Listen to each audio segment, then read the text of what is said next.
Welcome back to The Breakdown with me, NLW. It's a daily podcast on macro, Bitcoin, and the big picture power shifts remaking our world. The Breakdown is sponsored by Nexo.io, Chainalysis, and FTX, and produced and distributed by CoinDesk. What's going on, guys? It is Friday, September 16th, and today we are talking about the White House's comprehensive framework for responsible development of digital assets, which I believe is neither comprehensive nor a framework. But we'll get into that. First, however, if you are enjoying The Breakdown, please go subscribe to it, give it a rating, give it a review, or if you want to dive deeper into the conversation, come join us on the Breakers Discord. You can find a link in the show notes or go to bit.ly/breakdownpod. Also, a disclosure as always, in addition to them being a sponsor of the show, I also work with FTX.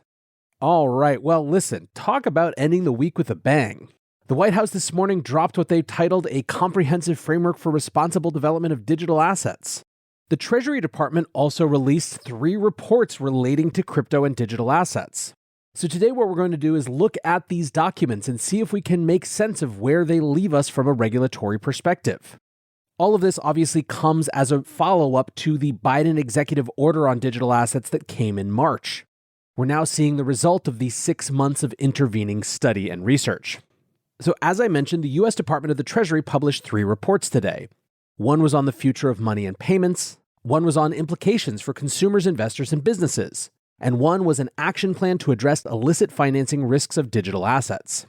The summary quote across all 3 was, "Innovation is one of the hallmarks of a vibrant financial system and economy. But as we have learned painfully from the past, innovation without appropriately addressing the impact of these developments can result in significant disruptions and harm to the financial system and individuals, especially our more vulnerable populations." The reports clearly identify the real challenges and risks of digital assets used for financial services.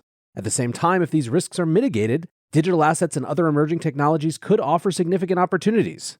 These reports and their recommendations provide a strong foundation for policymakers as we work to realize the potential benefits of digital assets and to mitigate and minimize the risks. And even right here in this, you get the theme that has been the case ever since the executive order came out. There are opportunities and risks. We have to work to minimize the risks to take advantage of the opportunities. And by the way, I don't make light of that because it's wrong, just that it's such a standard government parlance. Anyway, the first report, The Future of Money and Payments, was about 50 pages broken into 4 main sections. Money and payments, which was sort of a background, potential U.S. central bank digital currency design choices, policy considerations, and recommendations. Now, there's obviously a lot in here, but something I want to hone in on is the geopolitical piece. The report spends significant time in the policy considerations section thinking about how a U.S. CBDC fits in with a dollar regime around the world. Consideration 2, supporting U.S. global financial leadership. Quote, "Some observers have suggested that a U.S. CBDC is needed to preserve U.S. global financial leadership and the role of the dollar because the potential efficiencies created by foreign CBDCs will create competition for the dollar, undermining its global use. However, the prominence of the dollar reflects factors beyond payment system efficiency. These factors include the United States' strong economic performance, sound macroeconomic policies and institutions, open, deep, and liquid financial markets, institutional transparency, commitment to a free-floating currency, and strong and predictable legal systems. In the near term, foreign CBDCs and private digital assets by themselves likely offer little new competition to the dollar beyond traditional foreign fiat currency, particularly because they do not address the structural factors above." So basically, this is an articulation of what many folks have assumed, which is that the U.S. is not necessarily in a rush for a CBDC because it doesn't really believe the argument that somehow China just slapping some new features on their digital yuan is going to make markets actually care about it over the dollar. The U.S.'s current leadership role as having the world's reserve currency means that it has the privilege, it feels, of slow-walking the question of a CBDC. Now, a bigger consideration from a geopolitical perspective is sanctions. The report writes, "Fundamentally, the effectiveness of U.S. sanctions relies on the central role of the U.S. dollar and U.S. global financial services and leadership.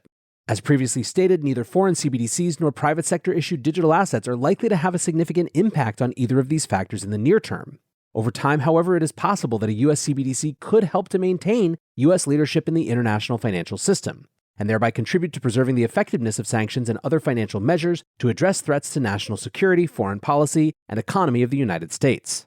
Finally, as relates to CBDCs, the report speaks to privacy. Quote, "To promote privacy and human rights globally and to aid in adoption, CBDC should prioritize privacy and minimize the amount of transaction and personally identifiable information collected by the central bank. Along with design considerations, a CBDC system should have a governance structure that applies to both the central bank and intermediaries. That includes consumer protections to prevent the disclosure of consumer financial information and protect the user from undue government scrutiny. Now, ultimately, this is the type of language that we're seeing a lot around a US CBDC. It's certainly what you hear when, for example, Fed Chair Jerome Powell is asked about it. Unfortunately, most people's concerns as relates to privacy issues with the CBDC isn't good intentions. It's what information actually is available. So ultimately, should the US proceed with the CBDC, there will be both a principle conversation, but also just a practical how the thing is designed. Ultimately, the report makes 4 recommendations. Recommendation 1, advance work on a possible US CBDC, in case one is determined to be in the national interest. Recommendation 2, encourage use of instant payment systems to support a more competitive, efficient, and inclusive US payment landscape. Recommendation 3, establish a federal framework for payments regulation to protect users in the financial system while supporting responsible innovations in payments. Recommendation 4, prioritize efforts to improve cross-border payments, both to enhance payment system efficiency and protect national security. Now, these recommendations bring up one of the biggest questions to me. Who is doing the determining of whether a CBDC is in the national interest when everything hangs on that question? CoinDesk asked this as well. They write, who decides what's in the national interest? That's not so clear. The Fed will have a definite say because the central bank would be responsible for managing it. It may further require a decree from the administration, and Congress may also have to get involved. The answer could be steered by a future legal interpretation from the Justice Department, which is expected to outline the authorities the Federal Reserve needs before it can issue a digital dollar. A senior administration official told CoinDesk that, in practical terms, the answer is all of the above.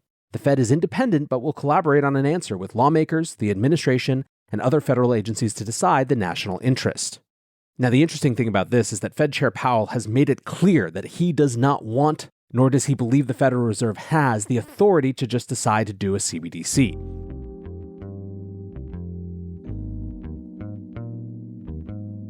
Nexo is a security-first platform built for the long run with everything you need for your crypto. 5 key fundamentals, including real-time auditing and insurance on custodial assets, safeguard your funds, making Nexo the right place for you to buy, exchange, and borrow against your assets safely. Learn more about Nexo's reliable business model and start your crypto journey at nexo.io. That's nexo.io. Eager to make more informed decisions around crypto?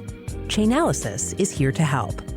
Chainalysis demystifies cryptocurrency by providing industry-leading compliance, market intelligence, and investigations support for all crypto assets. For organizations like Gemini, Crypto.com, and BlockFi. Gain unparalleled visibility and maximize your potential with the leading blockchain data platform by visiting us now at chainalysis.com/Coindesk.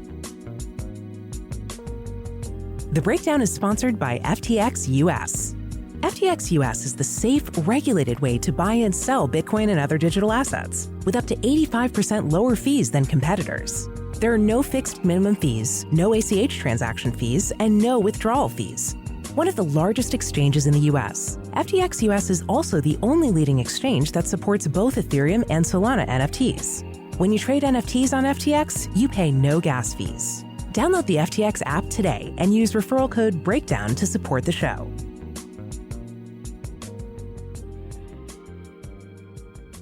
Next up, Report 2, Crypto Assets, Implications for Consumers, Investors, and Businesses. This is really a primer-type document, but gives a sense of how they're thinking about the industry after study. It's basically just an expanded articulation of this opportunity plus risk thing I was calling out before. So given that, let's just skip ahead to their recommendations.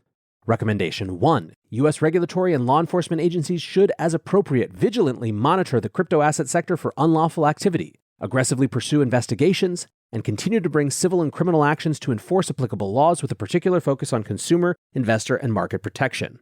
Frauds, thefts, and scams have emerged as an especially grave area of concern in crypto assets, with estimates of claimed losses reaching billions of dollars and causing material harm to U.S. consumers, investors, and businesses. Recommendation 2. U.S. regulatory agencies should continue using their existing authorities to issue supervisory guidance and rules as needed to address current and emerging risks in crypto asset products and services for consumers, investors, and businesses. Many U.S. regulatory agencies have already issued guidance or statements related to market participants within their respective jurisdictions.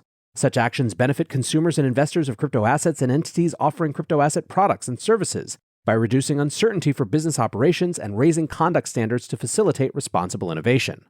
The regulator should also review existing regulations and take appropriate steps to address 1. Consumer and investor confusion regarding the regulation of crypto asset products and services, and 2. Gaps in disclosures by market participants promoting crypto asset products or services and operational and technical obligations of crypto asset intermediaries. Recommendation 3. U.S. authorities should work individually and through the Financial Literacy and Education Commission, FLEC, as appropriate, to ensure that U.S. consumers, investors, and businesses have access to trustworthy information on crypto assets. We'll talk about in just a minute the bone that this report, I think, throws to the industry. Finally, Report 3 is an action plan to address illicit financing risks of digital assets. It discusses the risks that they see, money laundering, proliferation financing, and terrorist financing, and then gives 7 priority actions. 1. Monitoring emerging risks. 2. Improving global AML CFT regulation and enforcement. 3. Updating BSA regulations. 4. Strengthening U.S. AML CFT supervision of virtual asset activities. 5. Holding accountable cybercriminals and other illicit actors. 6. Engaging with the private sector. And 7. Supporting U.S. leadership in financial and payments technology. Summing all of this up, it's kind of what you'd expect from the Treasury. They stick within this framework of responsible innovation that was set out by the White House. They call for a lot more enforcement action. And that dog bone that I was saying that they threw to the industry was that, as the block put it, quote, Treasury also wants regulators to provide additional guidance for digital asset developers and other companies involved in cryptocurrencies so that they better understand how to follow existing rules. In theory, that clarity should also reduce the need for future enforcements. One senior Treasury official said, one of the recommendations is that regulators will issue new rules and guidance. That's a recognition that we see work needed in this space.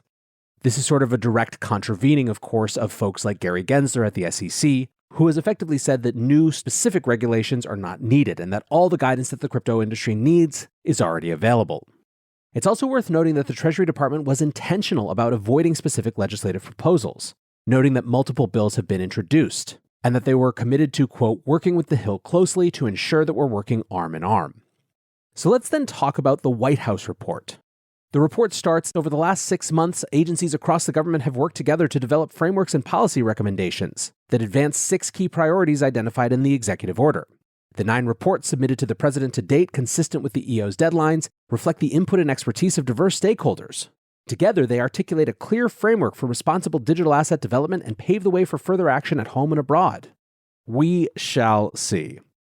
So what's clear from the summary fact sheet is that enforcement is top of mind. The first section encourages regulators to, quote, aggressively pursue investigations and enforcement actions against unlawful practices. They suggest a redoubling of efforts to monitor consumer complaints and enforce against unfair, deceptive, or abusive practices. They instruct bodies to lead public awareness efforts to help consumers understand the risks involved with digital assets. Keep in mind, this is the first section in this summary report. Next up, they talk about how they can make this technology useful for everyone. One of the bullets is that the, quote, National Science Foundation will back research and socio-technical disciplines and behavioral economics to ensure that digital asset ecosystems are designed to be usable, inclusive, equitable, and accessible by all. Just off his run for Senate in New Hampshire, Bruce Fenton had a field day with that bullet. He writes, "Fear not, plebs, the fiat-funded scientists who brought us such hits as The Food Pyramid and 2 Weeks to Flatten the Curve are here to tell us how to make a more inclusive blockchain." When it comes to financial stability, this summary has a bunch of bullets, but they don't really say anything. Quote, the Treasury will work with financial institutions to bolster their capacity to identify and mitigate cyber vulnerabilities. Okay. They will also work with other agencies to identify, track, and analyze emerging strategic risks. Again, okay. When it comes to advancing responsible innovation, there are a series of recommendations, including that, quote, the Department of Energy, the Environmental Protection Agency, and other agencies will consider further tracking digital assets' environmental impacts, developing performance standards as appropriate, and providing local authorities with the tools, resources, and expertise to mitigate environmental harms. Powering crypto assets can take a large amount of electricity, which can emit greenhouse gases, strain electricity grids, and harm some local communities with noise and water pollution. Opportunities exist to align the development of digital assets with transitioning to a net zero emissions economy and improving environmental justice. That's about the extent of what it says on that particular factor. They have a whole section as well on reinforcing global leadership. And I think the thing that stands out so much is that it takes the view that it is the government of the United States that is the leader versus the private sector and individual citizens. So for example, this section is not talking about making the US a beacon for companies and entrepreneurs to flock to build digital assets in the US and then bring that technology elsewhere. It's talking about things like, quote, leveraging US positions in international organizations to message US values related to digital assets, or to, quote, increase collaboration with and assistance to partner agencies in foreign countries. I don't think this is particularly surprising that the government sees global leadership through the lens of government, but it is really notable how an industry that has developed for the last 12 or 13 years is now in the eyes of the US government to be exported to the rest of the world through the US government. A final section is fighting illicit finance, and unsurprisingly, it's much more comprehensive than the rest. So listen, this report could have been much, much worse. It could have been some silly draconian things. It could have been unthought out rulemaking. It could have been, in a word, bad. And it's not. My TLDR is just that in no way does it represent a clear framework. It doesn't actually address any of the thorny questions. It doesn't deal with the question of whether tokens are securities or commodities. It makes no recommendations on which bodies are supposed to actually have statutory authority over different parts of the industry, instead just articulating the roles that each can play. It doesn't answer questions like who determines whether a CBDC is in the national interest. It is effectively just hundreds of pages to reiterate that these technologies could be good, but they could also be bad, and there are lots of relevant government bodies that should be involved. In that way, it's not bad, it's just disappointing for not having actually tackled head-on the really tricky stuff. Now, the good news is that has me more convinced than ever that it has to be Congress. It has to be, in other words, elected rather than appointed officials who make the determination of how such an important growth industry in America is actually going to be regulated and supported. Anyways, guys, we are in the thick of it now, and it's just going to get more exciting from here. I want to say thanks again to my sponsors, Nexo.io, Chainalysis, and FTX, and thanks to you guys for listening. Until tomorrow, be safe and take care of each other. Peace. I want to tell you about CoinDesk's new event, the Investing in Digital Enterprises and Assets Summit, or IDEAS. The event facilitates capital flow and market growth by connecting the digital economy with traditional finance. Join CoinDesk October 18th and 19th in New York City for a 360-degree investment experience where you can source, invest, and secure the next big deal in digital assets. Use code BREAKDOWN20 for 20% off a general pass. You can register today at coindesk.com/ideas.